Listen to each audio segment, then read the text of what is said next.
spending and all of that whining and dining. Well, I'm fucking you tonight. Here's another one and another one. I'm fucking you tonight. You must be used to me spending and all of that whining and dining. I'm fucking you tonight.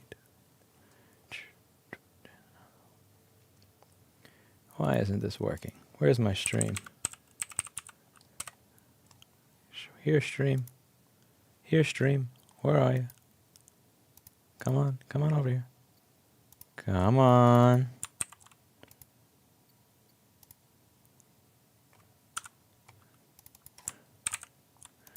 You must be used to me spending all of that whining and dining.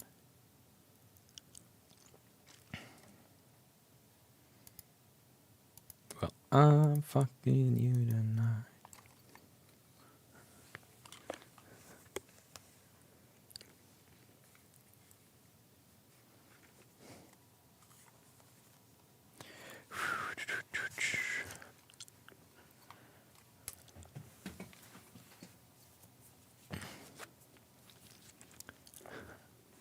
What happened to my light over here? This piece of shit. Get this out of here. My lighting's all messed up. There we go. That's a little bit better.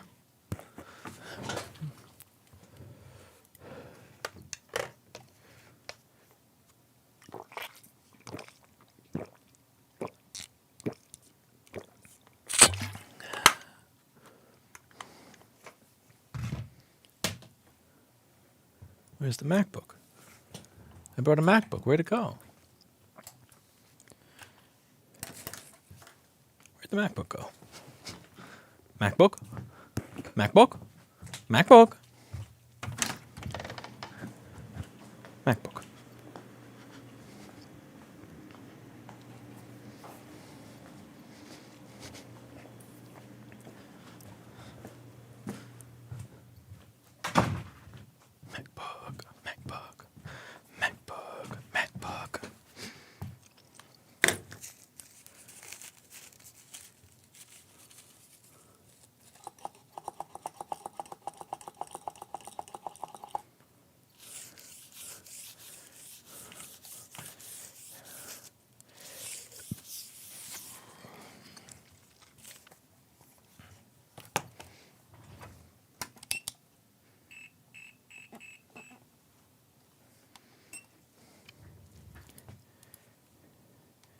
You must be used to me spending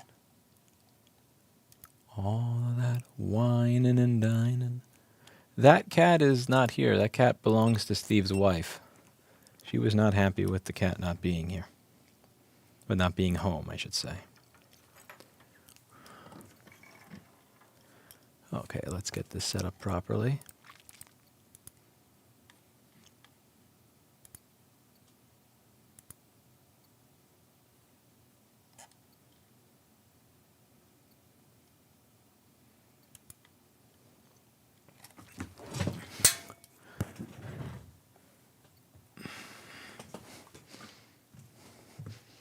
Ow. Stupid shock.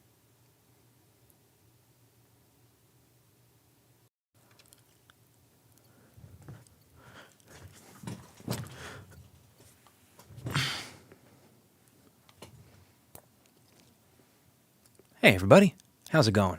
Today we're going to be working on a MacBook that appears to not be turning on. This is going to be a problem that we're going to solve together. I want to show everybody watching that with just a little bit of work, a little bit of detective work, that anybody, including you too, can fix a MacBook. I bought a framework. Should be in November. Looking forward to playing with it. I figured support openness or support Apple, and well, you see what I chose. Christopher Kelly, that's really cool. And I hope you enjoy the product. I hope it shows up. I hope everything works on it. And I hope that when you get it, you don't experience the same pain I do right now of having a desk with no magnets on it. I need to go get some magnets from somewhere, and there's no magnets to be found in this room. Be right back. Where was I? About to steal Paul's magnet since he's on vacation. Paul will never notice. Because he ain't here. Yep. Nobody will tell.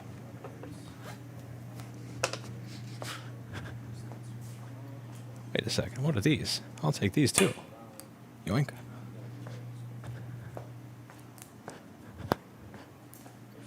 Okay. You must be used to me spending. Hey everybody, how's it going? Today we are going to be working on a MacBook that doesn't turn on. I'd like to go through this step by step and show you that everybody, if they put a little bit of time and effort in, can make a MacBook work again and try and share the joy and happiness that comes from seeing the fan spin with everyone. So today we're going to take the bottom off of this MacBook. We're going to get started on it. Going to make this thing work again. It's going to have a nice little spinning fan. A spinning fan is kind of like the smile of a MacBook. When creating art, you want to make people smile. And when working on a MacBook, you want to make its fan spin.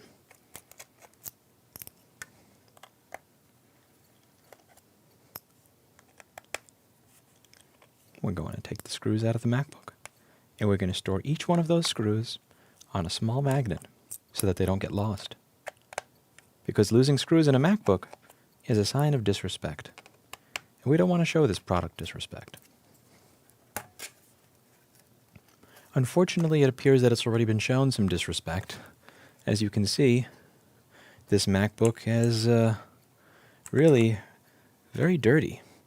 I'm wondering how much of it not working has to do with the fact that it's dirty on the inside. We'll give this machine a nice cleaning with the compressed air once we've figured out what's wrong with it and have fixed it. But for now, let's dig in and figure out our problem. Did the kitty eat the magnets? Is that why we were all drawn to the kitty? No, the kitty was magnetic because the kitty was intensely cute. I do kind of want Leo back. From time to time, I dream about breaking into Veneer and Steve's apartment and stealing their cat. But that would get me arrested, so I can't do that. But it's an incredibly cute cat. And sometimes I debate about sneaking in there and replacing Oreo with him. So what I'm going to do is I'm going to unplug the battery, because we always want to see what the board's taking by itself.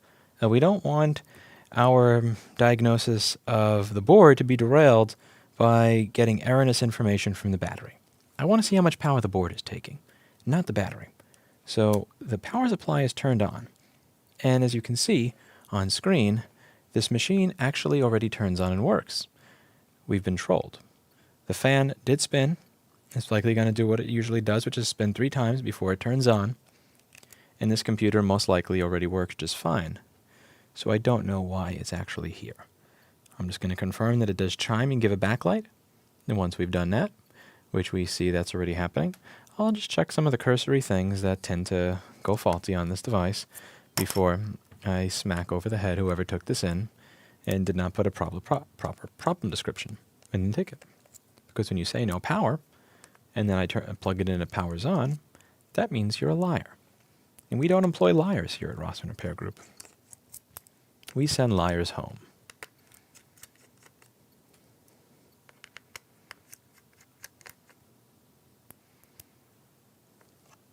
Typically, the most common error thing that happens here is corrosion gets in the trackpad, and then the power button stops working, or it resets the SMC when it shouldn't. So we're going to give a cursory check of that area. I'm going to just take a look at the cable, and I can see a small bit of corrosion. This is the type of an issue where if this was brought to a place that has slightly less experience, they may not know to check over here in this area.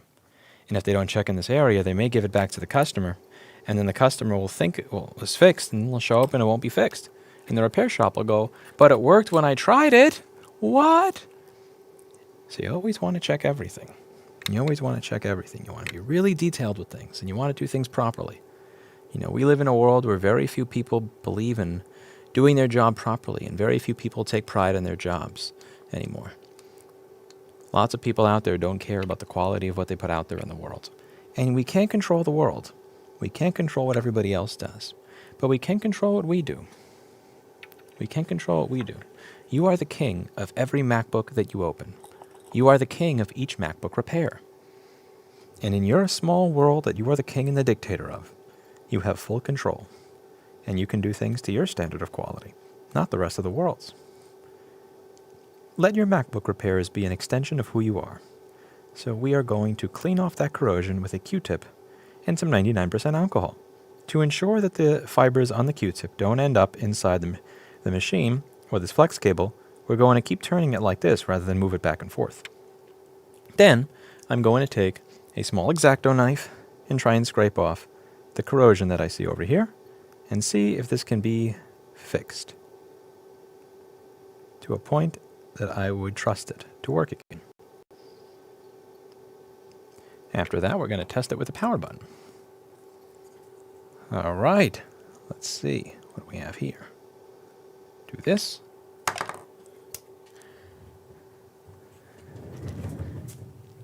going to turn on the fume extractor.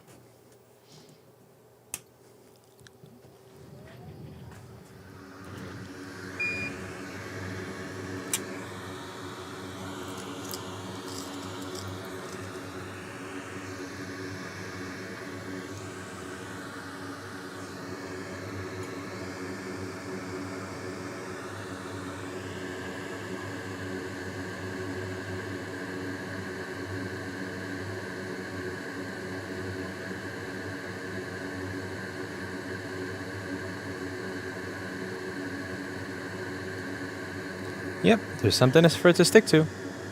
It was something for it to stick to the whole way through. Beautiful.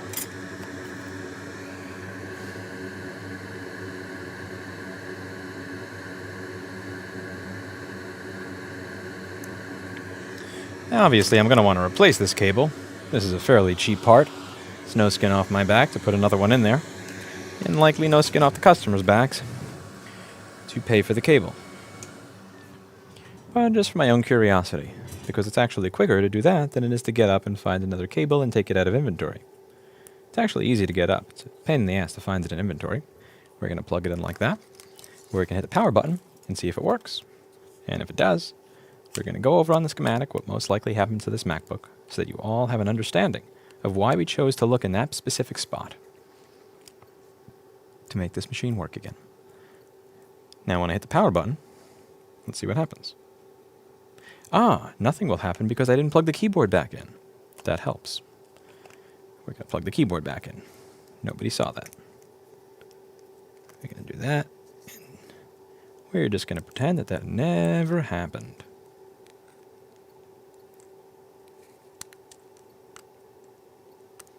Okay. Do this. Do that. Yep, nobody saw that. Hit the power button, and as you can see, the fan now spins. The fan did spin when I prompted it to turn on by plugging the charger in, but the only reason that happened is because I was not dealing with the keyboard and trackpad circuit that had corrosion on it. I was bypassing it when I plugged the charger in after unplugging the battery. Unplugging the battery and plugging the charger in is going to be like starting from scratch. Let's open a schematic and a board view for an 820-3435 so we can go over specifically why I chose to look in that area, what circuit was affected, and why what I did fixed the problem. All right, Paul Daniels' board view software is almost open. Beautiful. And this might just be on the screen right now. Now, if we take a look over here, this is the trackpad connector. The keyboard connects to the trackpad, and then the trackpad connects to the computer. If you take a look, the same pins always wind up being the ones that are corroded on this flex connector. PP3V42 gets corroded, as well as SMC reset. The SMC stands for System Management Controller. System Management Controller is going to be the chip that manages the system. It manages things like turning on and off. That's why there's this signal that goes to the SMC, on-off. This is an important one. And if there's corrosion there, it's going to either A, think that you're keeping the power button pressed down, which, by the way, is one of the ways that you reset this SMC. You reset the SMC by holding the power button down. Or two, with SMC LSOC reset L, you may actually be resetting the SMC when you corrode that particular line. What that's going to do is it's going to think that you're resetting the SMC. Now think of your computer. Imagine what would happen to your computer with your desktop if you held down the reset button. It likely wouldn't turn on anymore. It would be stuck. It wouldn't know if it was on or off. You hit your power button and you hold down reset, it's not going to boot. That's what most desktop motherboards do when you hold down the reset button. Reset is going to reset your circuit. It's going to start from scratch. And that's precisely what was happening here. Now, why do I default to that area? The reason I default to that area is because this machine has zero sealing, and really it's just not great tolerances between the case and the trackpad. Liquid can easily seep in to this area over here. Just turn down that ISO over there so that you don't get too... Ugh. There we go. Much better. So this is really, really easy for water to seep in there. And when it seeps in over here, the first thing that's going to happen is that it goes straight to that trackpad cable. And the way this machine is put together, if your trackpad is damaged, the rest of the computer doesn't turn on. There's no sense of redundancy. There's no sense of why should this component affect that component. It's just a beautiful little daisy chain of the keyboard has the ability to reset the SMC, which goes to the trackpad, which then goes to the computer's motherboard, so that even something over here, around your trackpad not working, can actually kill your entire MacBook. And it's one of the reasons that these often die. But today, we fixed it. Now, I'm not going to leave that cable in there with that kind of ghetto fix that I did, even though that most likely would work with me just kind of scraping the rust off of it and then putting some solder over it to ensure that it doesn't corrode into the future in the way that it would if we left the small little bits of copper on there. However, that would work. That would actually work. So if you're doing this at home and you just need your machine to turn on again and you don't have the 3 or 4 or 5 days to wait for something to come from eBay, this may actually be a workable solution for you that allows you to get back up and running again. Hopefully you've learned something. That's it for today, and I'll see you in the next video. Bye now. Thank you for joining me. Next. All right. Where is the next video?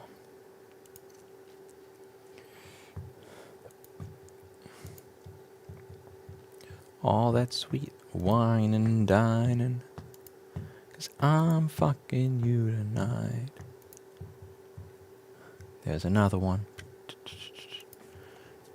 You must be used to me spending and all that wine.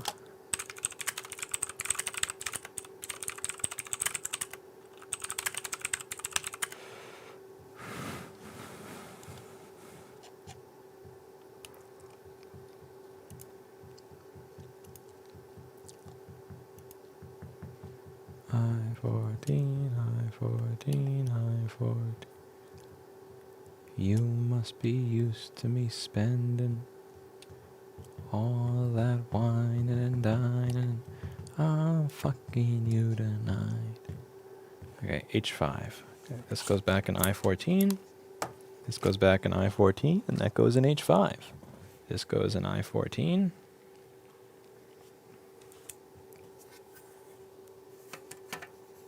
This goes in I-14. Dude, you're still on. I'm on fire today, baby. This goes in I-14, and the next one is in what slot? The next one is in H5. Let's go find the machine in H5.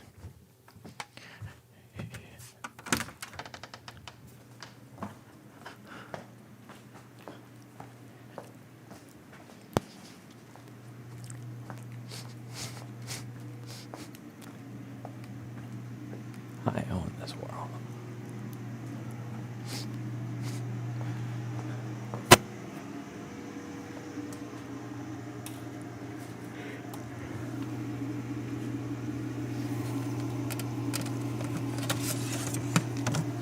I'm fucking...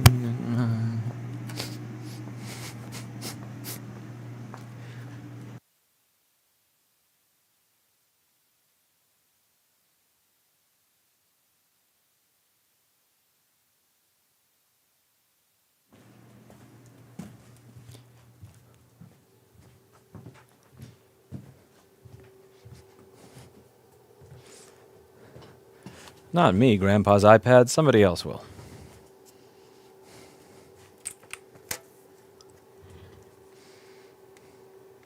What's with all the punctuation, Tony Thomas? You only need one question mark. Okay.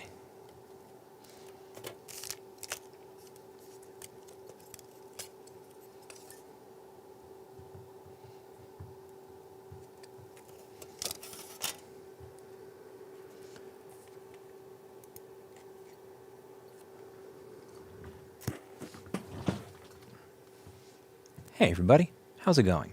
Today we're going to be working on an A1466 model MacBook Air that's not turning on. Let's take a look at it together and see if we can figure out why it's not working and make it work again. One of the happiest things that you can do to a MacBook is make its fan spin.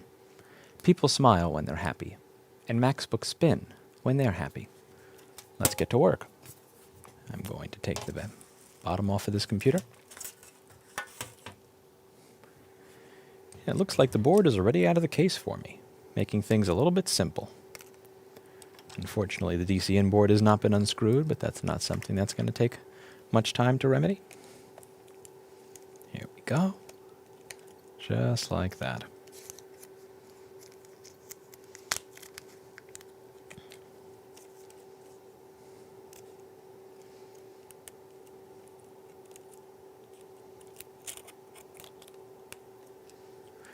I'm also going to unplug the SSD and unscrew it to ensure that while we do any work on the board, that we're not going to be affecting their data.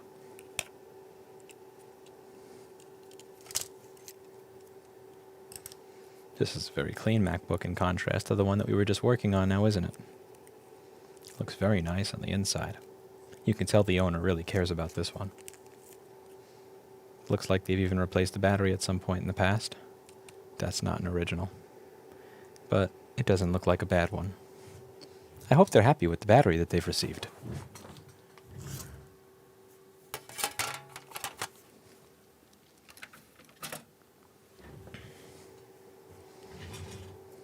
Now, when we put the meter on the screen, what we're looking for is to see how many amps the board is taking. This is one of our methods of communicating with the board. We as humans don't have the ability to talk to the board and ask it what's going on. How are you doing? How can I help you? But what we do is we get the board to talk to us by giving us data that we can then interpret in the form of a conversation. When we plug the MacBook in, and it says that it's taking 25 to 26 milliamps, that tells us something. Also, the fact that it started turning on again tells us something. Weird, because the customer says that it doesn't turn on. That's strange. If it was turning on, or if it wasn't turning on before, but it's turning on now, that would be 2 for 2. Perhaps the MacBook just likes us more than the owner. Well, I'm going to take a look at this. I don't trust it to just say, oh, it's working, and give it back to you. You'll have people that have issues, and then they'll bring it to a repair shop, and it won't have the issue, and it can be a frustrating thing. It can be a frustrating thing, because it means that you're likely not going to find a solution. So what I like to do is I like to just give it another look through. Some problems are hopeless. Some problems are truly hopeless. But a lot of the times, when you have something random like this, what you really hope for is that there's something that sticks out on the board, something that speaks to you in a certain way, that tells you, hi, look over here. I'm in pain. I'm hurting. Please notice me. Does anybody see anything in pain over here? This is our clock circuit. Yes. What do we see here? So it looks like you have a couple of hairs over there. But the main issue here is not the hairs, but rather the complexion. That little greenness on them means that there's been corrosion over here before. And that corrosion is not going to do us any good. We need to get rid of that corrosion now, don't we? So I'm going to turn on the fume extractor and kick this thing on. That's what we do here at Rossmann Repair Group. We kick things. And once it's kicked on, we're going to pour a small amount of Amtech Flux. Is brownie a cookie or a cake? A brownie is neither. A brownie is a brownie. Executoraptor, and thank you very much. We're going to put a small amount of flux on there. And some hot air will help us remove all of that corrosion and make sure those solder joints are back to the way they were when this board came happy out of the factory.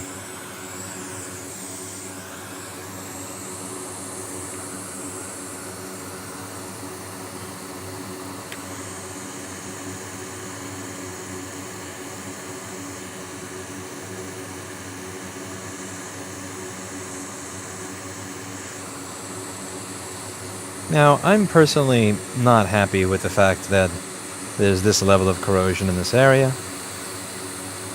I don't feel content to simply reflow this. Now, this is also the clock chip. This is something that I don't trust after water. It's more sensitive than other chips, and I don't want this to come back within the warranty period.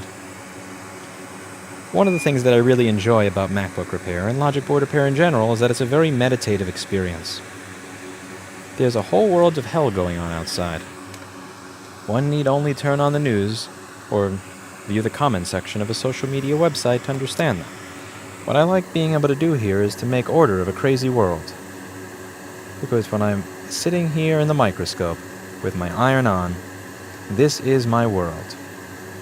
And I am the king of my world. And in my world, I can make it as happy or as miserable as I please.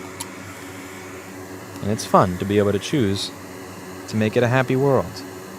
And we make it a happy world by making it a device that will never come back for warranty ever again. A brownie is not... I don't know what that means. That's kind of strange. A brownie is simply a brownie. And nothing more. We are going to replace this chip as well as the cap above it. Further, when we take the chip off, we get to see the condition of the pads underneath. Even if the chip looks good on the top, the pads underneath can no longer be conducting the way they're supposed to, causing the board to return before the warranty expires, or in some cases after the warranty expires. And to some, that's the point. But here we find a sense of pride in ensuring that nothing comes back ever again. Not in a month, not in 6 months, not in 6 years. We want this MacBook to be happy for the rest of its life.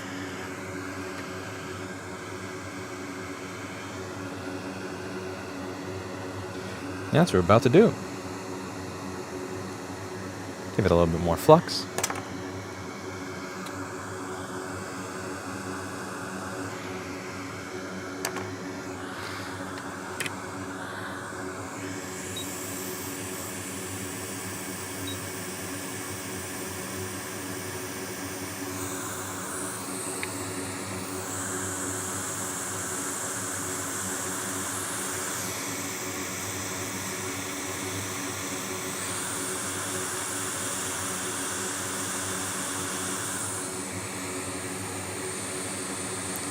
Isn't it beautiful when you get to see the chip just slowly find its place?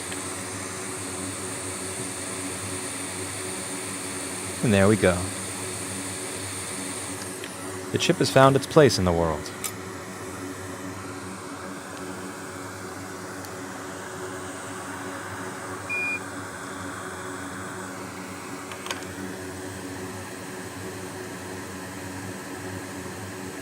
You go over each joint with loving care. Some flux, some solder,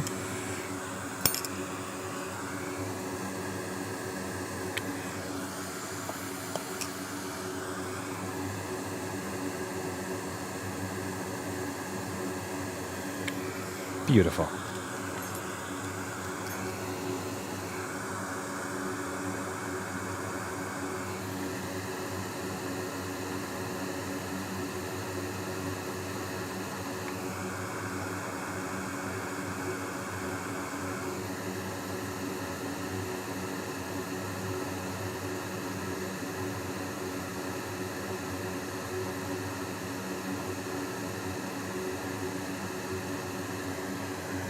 Now we're going to look over the rest of the board.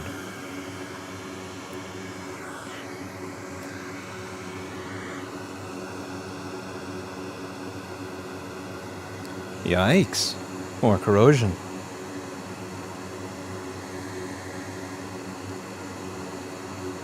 Well,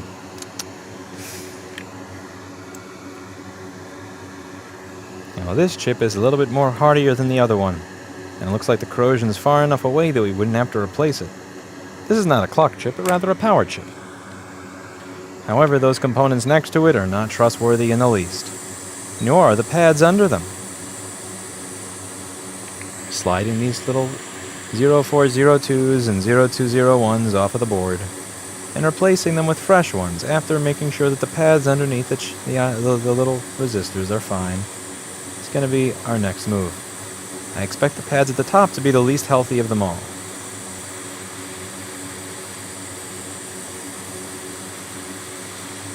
Wow.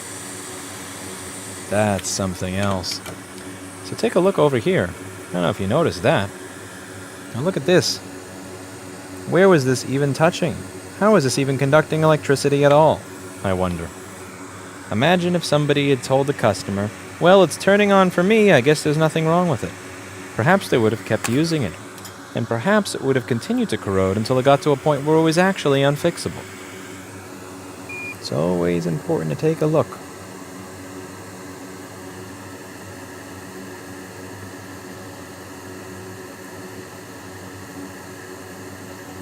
Yeah, we've got some scraping that we're going to have to do here.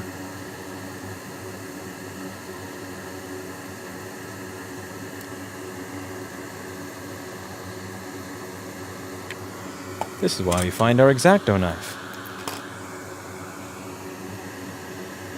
And we happily scrape away. We're just going to scrape away the pain.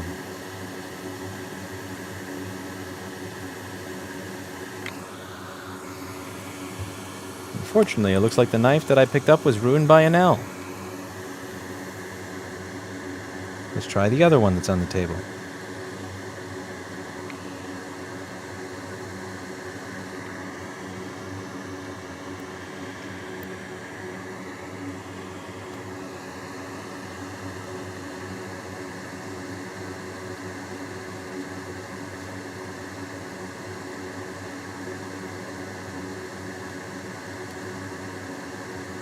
There's a lot of flux here, and that flux is doing us no good right now.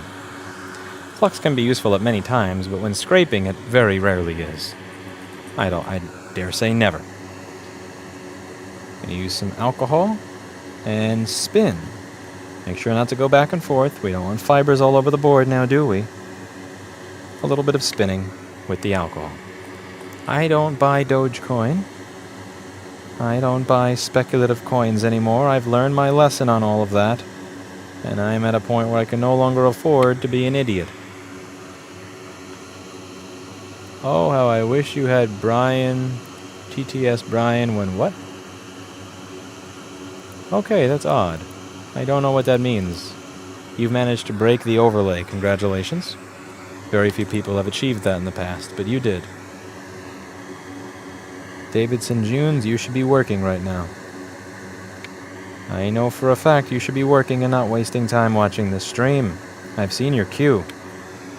I also happen to know that you have a phone that belongs to the aunt of my girlfriend, and I'm confident that you would have finished that phone before spending time on YouTube. Right? That's what I thought. That's what I thought. All right. See if we can revive this pad. And here we go. We don't want to put solder on top of old nasty junk. That's not the idea here.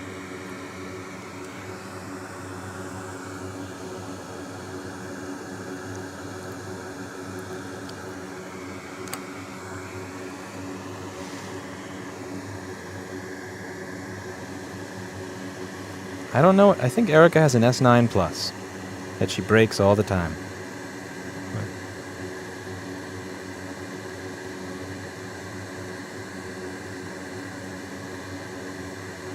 Okay. Now we're going to have to refurbish those other pads above. You don't want to simply put solder on top of a nasty pad. What you want to do, the nice thing to do, the proper thing to do, is to ensure that you've scraped away everything. Ashan, I am not the one teaching them. Paul, Chris, and Dan are. They are technicians that are more capable than myself.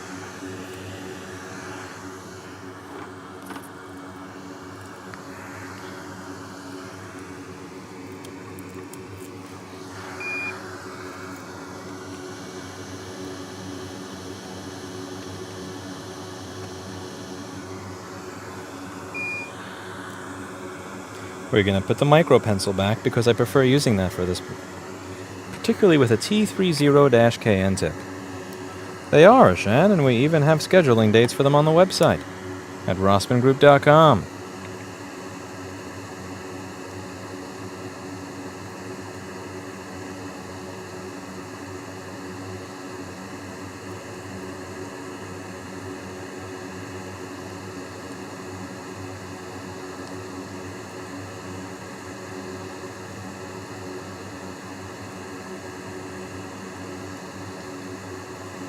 Now this big ball of solder that we have up here is going to suck up the dirt as I slowly scrape it off of these pads. And then once the solder ball is too dirty, we put it and we clean the iron. And then we go back to scraping. My temperature on my air tool depends on what I'm doing. Anywhere from 400 to 500, 325 to 350 for a phone. I accept bribes in the form of money. Will we ever see Louis Jägermeister fueled repair again to the near and distant future? No, I've tried to stop drinking because one of the things I've noticed is that it doesn't solve my problems. It allows me to forget when I've made a really stupid life decision, but it doesn't ever solve the problem, and that's a big part of why drinking, for me, is a waste of time. It doesn't solve whatever it is that got me to the point where I feel like drinking. And I have a lot of problems that I need to solve at this point in time, many of which were self-created, and I won't have the incentive structure to do so if I'm drunk. Those temperature are... What do you mean?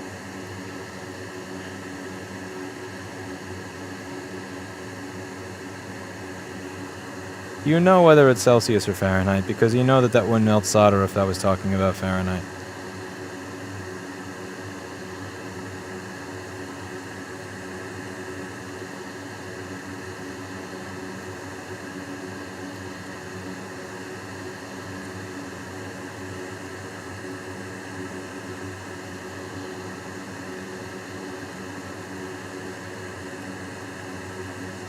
That pad is...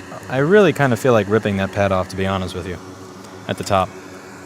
This right over here, because this, and just soldering directly to what is above it. Because as you can see, it's so scratched up.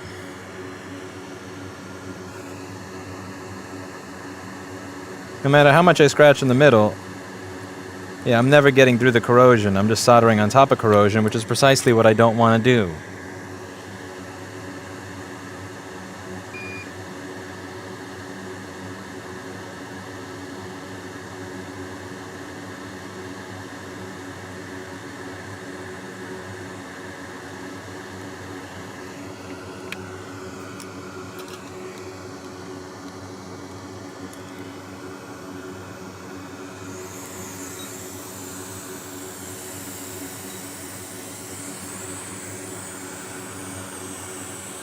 Oh, hi. It looks like I have a douchebag in my chat today. Hello, fuckface. Bye-bye, fuckface. Have a good life, you cunt. Bye-bye, you cunt. Okay, back to our board repair.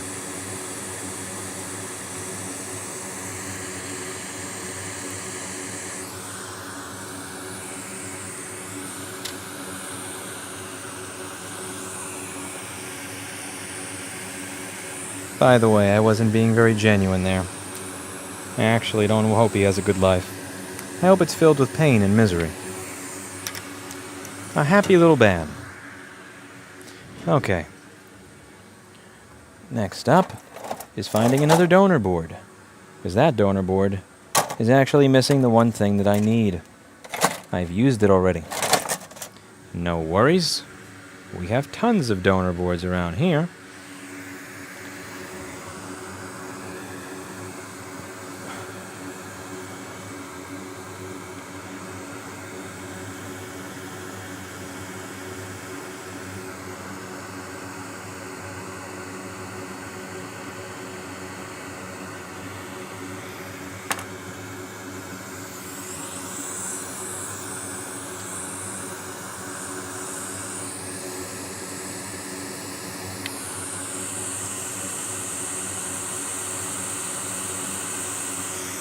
Now sometimes you're going to put components on the board sideways or diagonally, but there's no shame in doing things crooked. There's no shame in something being diagonal. It just means that your board is different, and different is okay. There's nothing to be ashamed about being different. Look at how many MacBooks that come straight from the factory with stock configuration fail right out of the box. We're going to make this MacBook better than normal.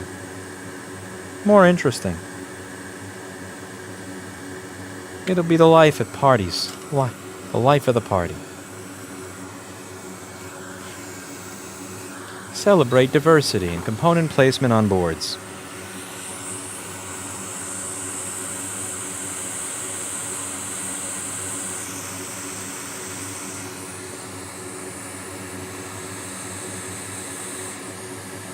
That chip is not perfectly on the board yet. However, with the amount of flux on the board, it will go into place as I solder the component that goes directly under it. Watch as they all flow into place. It's going to be beautiful, my friends. It's going to be beautiful. We're going to add a small piece of flux. Someone told me Dogecoin was best coin, says hi. We'll see about that.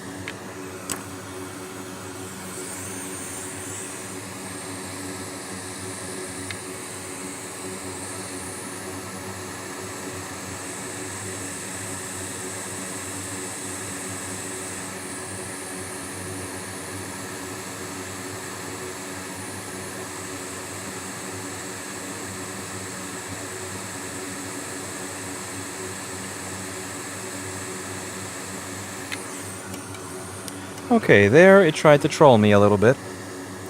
Every now and then you'll get mildly trolled. However, that trolling is not going to last. The components were not low enough on the board, so they weren't getting sucked into place via surface tension. But now they are. Yes. Absolutely beautiful. A happy little rebuilt board.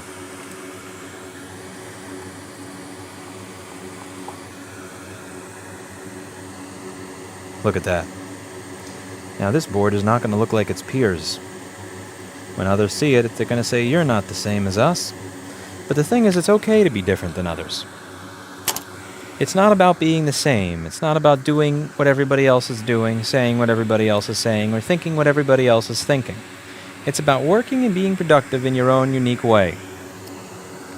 And that's what this board is going to do.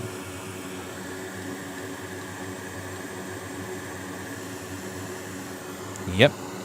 Alright, let's look through the rest and see if we're missing anything else. Typically there's corrosion right on pin 8 of U1950, but we don't see any of that here now, do we? It actually looks perfect to me. Yes, it's nice to watch things go into place when you apply hot air, isn't it, Ronaldo? It's beautiful. Daniel Smolin says, you are a treasurer. Well, as long as I'm not a buried treasurer, I'm happy with that. As you can see, as we look over the rest of the board, you'll notice that there's absolutely nothing going on. There's no corrosion, and there's nothing wrong with it, meaning that this board repair has most likely come to an end. What we're going to do at this point is see that fan spins, give it an ultrasonic cleaning to get rid of any sort of dirt and junk, like this, You never know when something like this could be hiding underneath a chip or anything like that. And once that ultrasonic cleaning is done, it's going to be reassembled and then fully tested by a member of our staff here at Rossmann Repair Group before it's given back to the customer. Now we're going to test and see if the fan actually spins. And it can confirm the fan still spins after our repair is done in all of its glory, which I sincerely hope it does. Different is more interesting, Catherine. Different is more interesting indeed.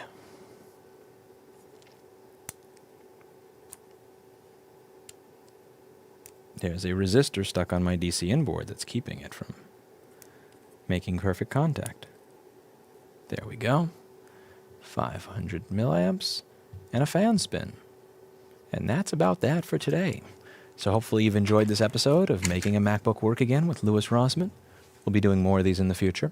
I was hoping that there'd be a little bit more diagnostics involved here rather than just, monkey see, monkey do, flux, hot air. This one was really more of a janitorial job. But it does demonstrate the importance of taking a look if someone says that something's wrong. If you have a customer say that it's randomly turning off and it's a machine that doesn't have a known fault, it's going to be difficult to work on, and you're most likely not going to find what the problem is unless there's some sort of obvious corrosion. But there can always be obvious corrosion. Simply because it turns on for you and it doesn't turn on for the customer does not mean that you should turn them away for service. Because what that means is that there may be something like that hiding. And while that was fixable right now, what if that chip had completely died and started sending 5 or 8 or 12 volts to the memory circuit? Wouldn't that be horrible? Because then you'd actually have a board that wouldn't be economically viable to repair if 8 or 12 volts went everywhere. You want to catch the problems while they're still young. You want to try to solve things early on rather than put them off until later. If there's anything I've learned over the course of many, many bad decisions in my life, it's when I put off addressing a problem, I'm not really going to avoid addressing the problem. It's just waiting for it to be bigger tomorrow, a bigger issue that requires a stronger and more mentally sane me to fix. And if there's anything I've learned over the years, I don't get saner as I get older. And that's it for today, and as always, I hope you learned something. Thank you so much for watching. I'll see you in the next one. Bye now. Shoe, bad handle, shoe, shoe, shoe. That is such a disingenuous question. Oh, disingenuous question. Okay, this 42364. Let's find that ticket and leave some notes. Where is my note? Board fixed. Slot H5. Next ticket. What do we have next? Let's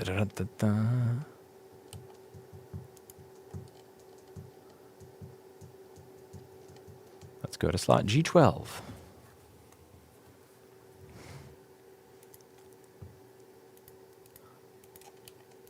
I have to pick one up from G12.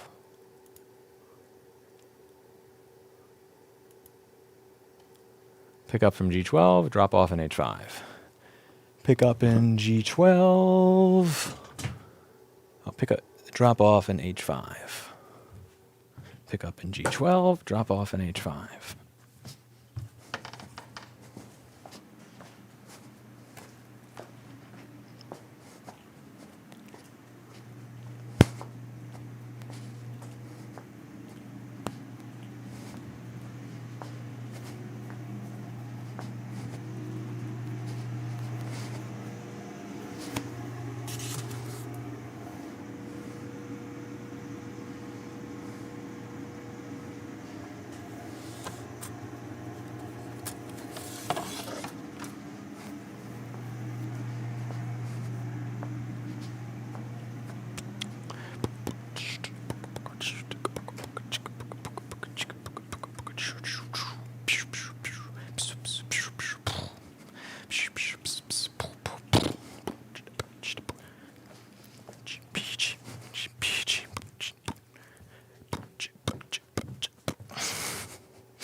I don't know which ones you're talking about, Suspicious Pixel. I have 2 speakers in front of me, and I have another set somewhere out there.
Hey everybody, how's it going? Today we have an A1466 MacBook Air. This appears to not be turning on. We can open this up and see if we can figure out what's wrong with it and make it work again. I invite you all to watch as I embark on this process, so that you may learn, but you also may assist me if I get stuck. I'm counting on you. So we're going to take the case off of this device.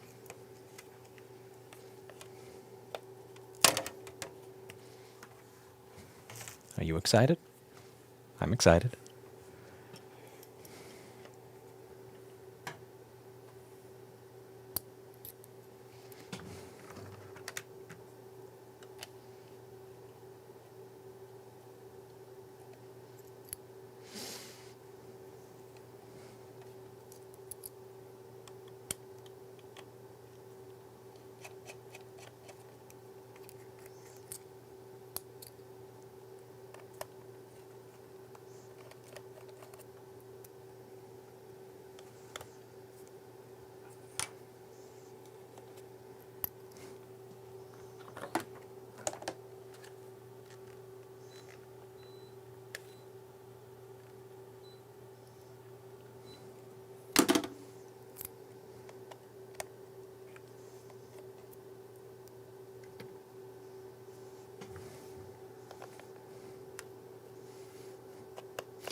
Cry more, Extra Wuzzy. Cry more.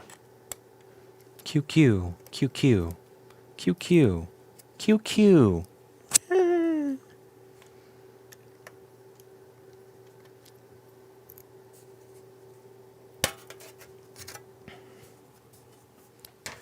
Okay.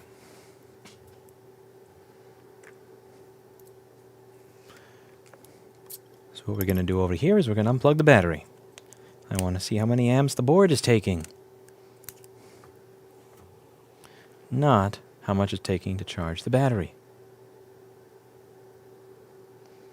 Soon, 7 soon. I have a lot on my plate. Okay, we don't even have a green light, and we have 0 amps being taken.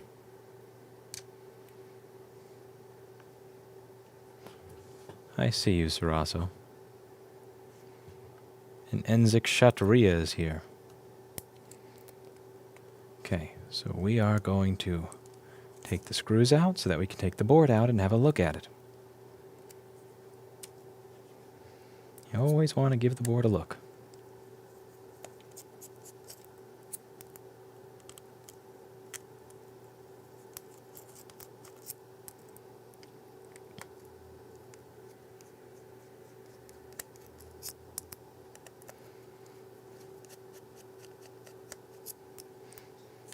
Now, does anybody who's watching here know the first power rail that needs to be present in order for us to have a green light in the charger? And why we would need that power rail present in order for us to have a green light in the charger? Ah, looks like Corey's been paying attention. Corey must have read the document that's linked in the description of this video that describes how everything works, which is available for free for anybody who wants to click it. No trials, no pay for the rest of it to be unlocked, completely free educational documentation right in the description of this video.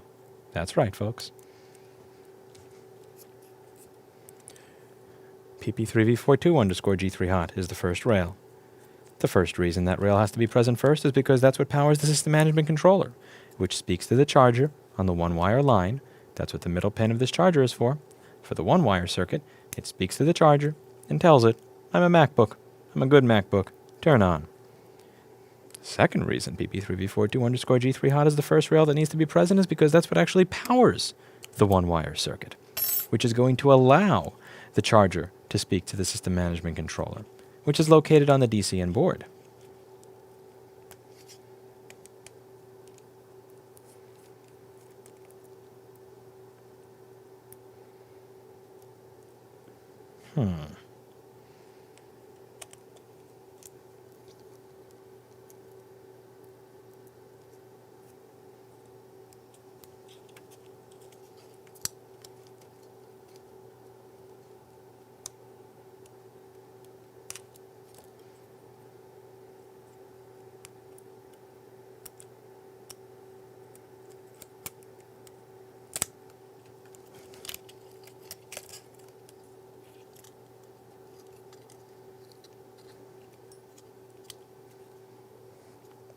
As always, I'm going to unplug the SSD. There's no need for the SSD to be plugged in while we're working on this computer.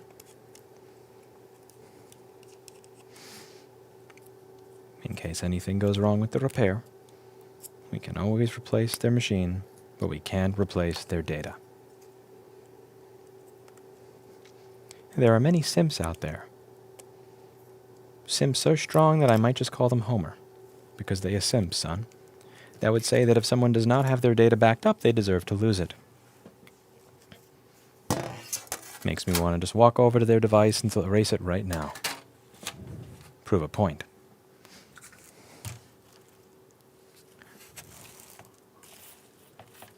Yes, there are many simps out there.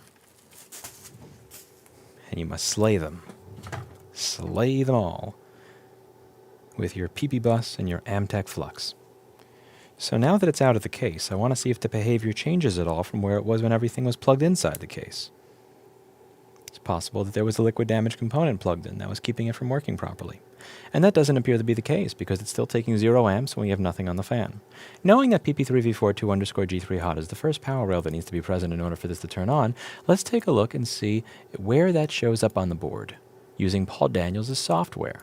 Paul Daniels' software is available at pldaniels.com. and makes a lot of what we do here so much easier. PP. Look at that. It shows me everywhere on the board that it's present. Now, to save time, I tend to want to find the biggest point on the board that is present. And here, it's this inductor. It's pretty big. So what we're going to do is we're going to see if PP3V42 is present on this part of the board. Also, we're always looking to do numerous things at once. It's always important to be doing multiple things at the same time. And one thing that I see over here is evidence that liquid got on this computer at one point in time. Can you see it? See this? This is some like crusty stuff. It's kind of like food or, I don't know, a bit from an Oreo milkshake or something like that. We're always paying attention.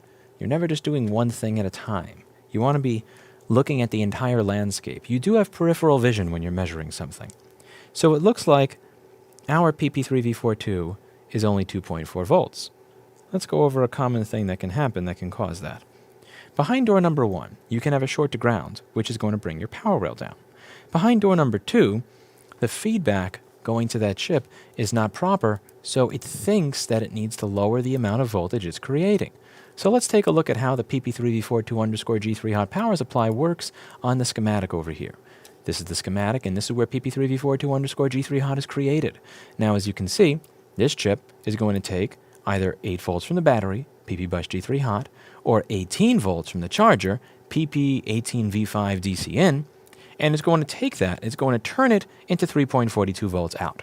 Now, once the chip's done doing its thing and turning that 18 volts into 3.42 volts out, this chip kind of acts like a buck converter, what's going to happen is it wants to see what it's creating.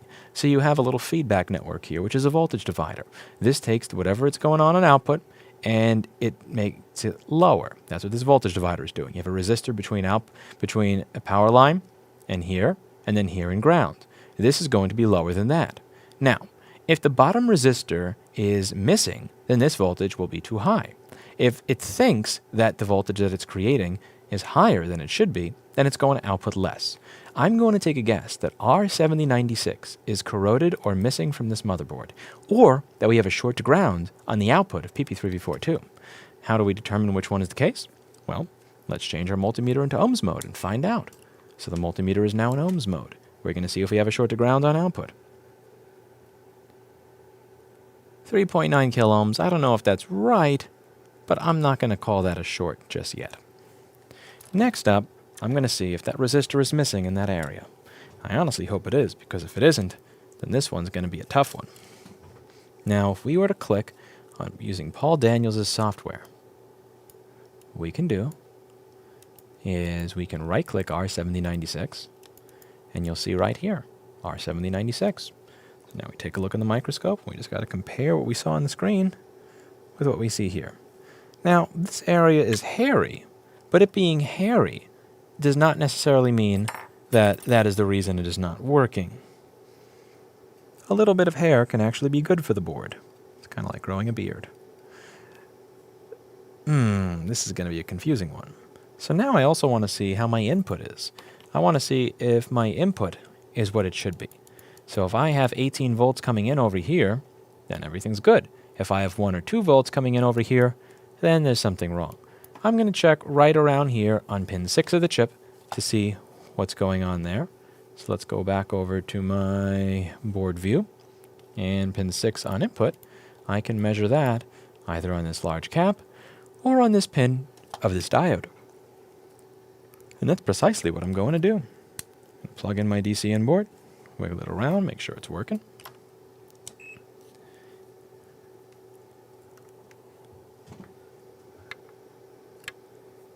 Okay. What do we have over here?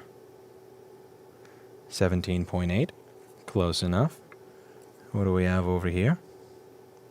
17.8. Close enough. Yet output is 2.4. That's a troll. That's a giant troll. I wonder if R7096 is actually working or if it's blown. I'm going to unplug power so that I can use ohms mode to find out.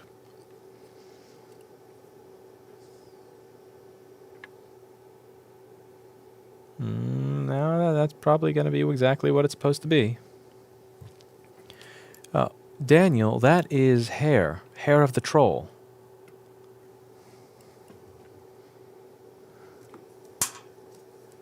Okay, let's go on a journey around this board. See if anything looks funky. Does anything look funky to all of you? If it does, I hope you tell me.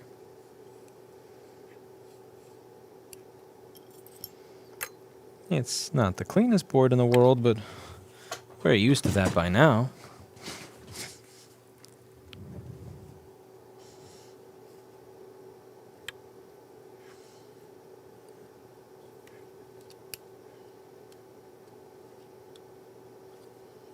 Nothing looks too off-kilter here. And 3.9 kiloohms is hardly something to phone home about when it comes to a short to ground on PP3V42. When you're talking about a 3.42 volt line with 3 or 4 kilo ohms to ground, I mean, you're never going to find a short by injecting voltage. Never. You're in the kilo ohms.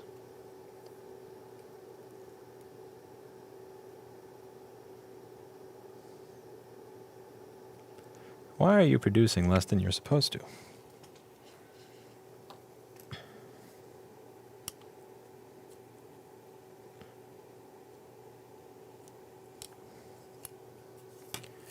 A little curious what the donor board here reads. On my donor board, PB3V42 is 11 kilo ohms and going down. So on this board, it probably would have continued going up. That's not what my issue is. So here we're going to do what I call a Hail Mary. I'm going to replace the PP3V42_G3 hot regulator with no clear-cut reason for doing so. This is what's called a Hail Mary. Let's see if it does anything.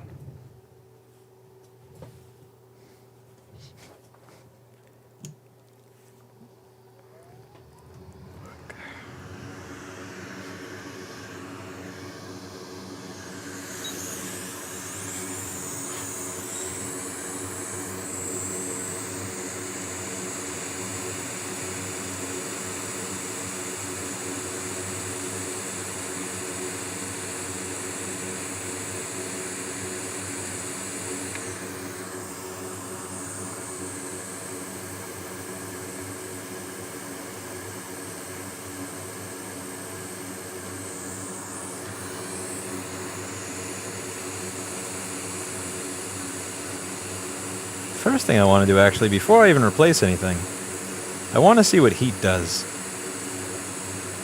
I'm going to heat up everything in this area. I want to see if it changes the behavior. Nah, that resistor's in trace just fine.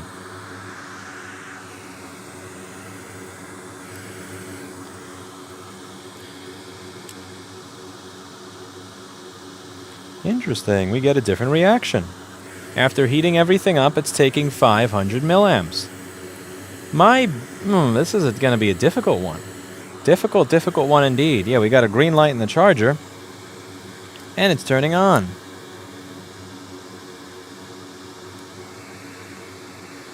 Oh, that's very strange.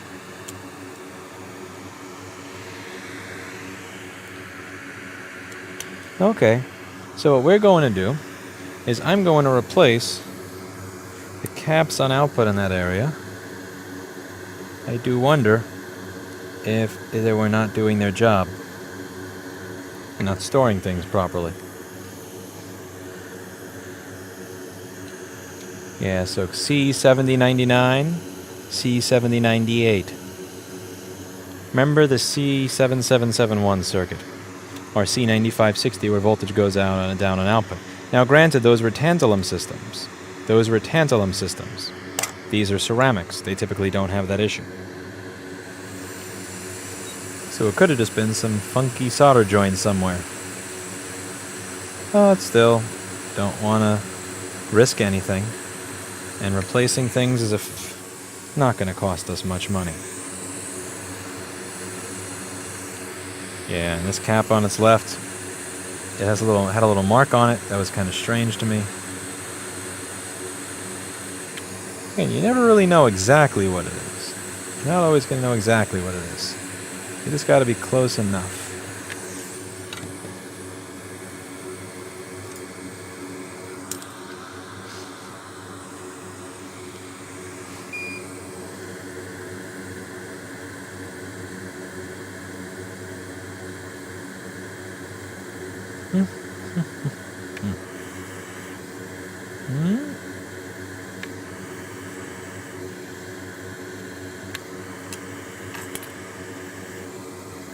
The genius bar seeing this and saying just buy a new computer, you know, that wouldn't be a far off estimate from what might actually happen there.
Now that's not soldered into place yet, and that's fine. I want to minimize the amount of heat I apply there.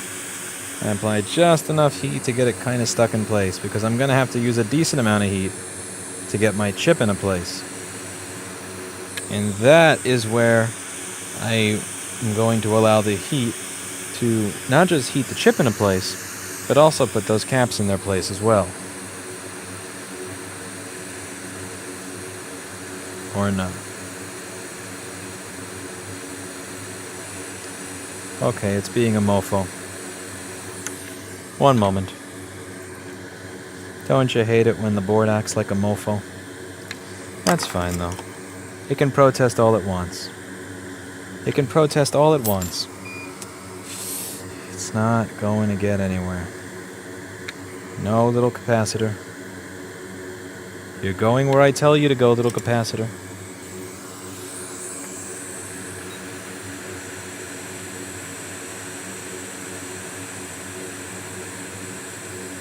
Now the bottom pads are both going to the same place, so it doesn't matter if they're touching. That whole area right there all goes to the same place. This, see, it's all tied together. So they can touch. I won't be mad at them for touching. I will be mad at that other chip for being crooked, though. We can do better than that.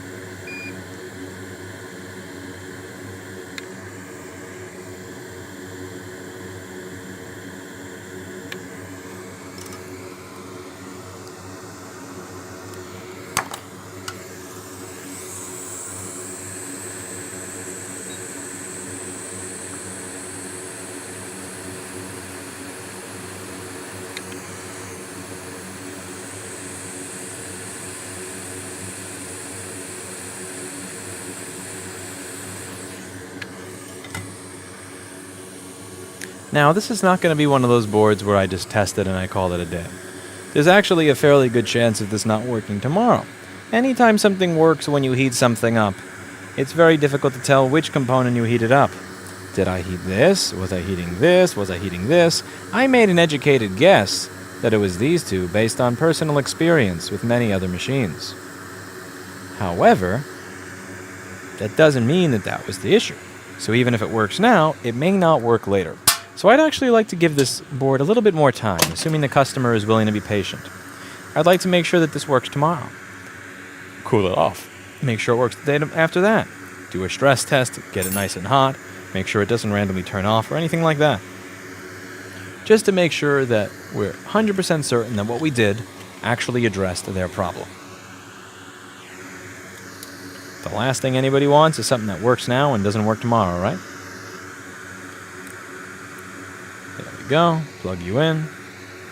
You get a nice little light in the charger and a happy spinning fan. As I like to say, when humans are happy, they smile. When MacBooks are happy, their fans spin. That's it for today. And as always, I hope you learned something. I'll see you all in the next video. Bye now. And if any of you want to learn how to do any of the stuff that I talk about in this video, check the links in the description down below.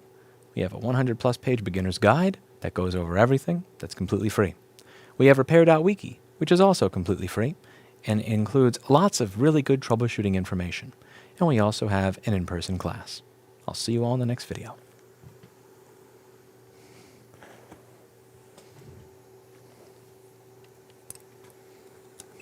I don't have that case in the wiki because I don't know if this is actually a fix yet.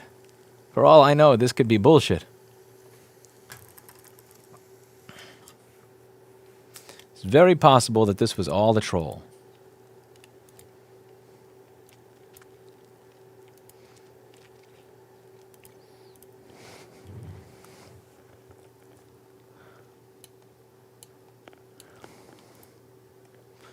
You might used to me spending in all of this whining and dining.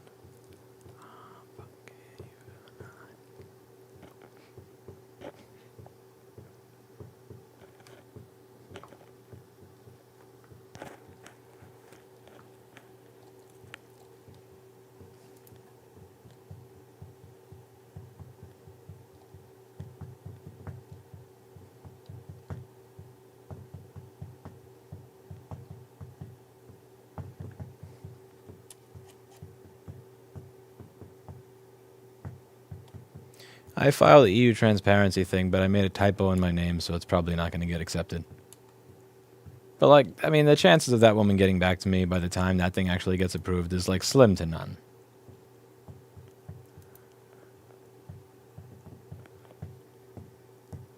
Yeah, I know. The Discord links always die.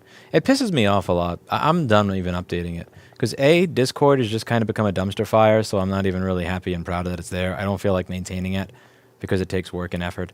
And B, every time I make a link and I set it to never expire, it fucking expires. And that's annoying. It's like, if I make a link in Discord, an invite link, and I set it to never expire, then why does it expire? It's just annoying. So I'm not fixing it. It kind of fixes its problem. I fix my own problem.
And now for the stream to end, because I have to take a shit. That's it for today, and as always, I hope you learned something. I'll see you all in the next video.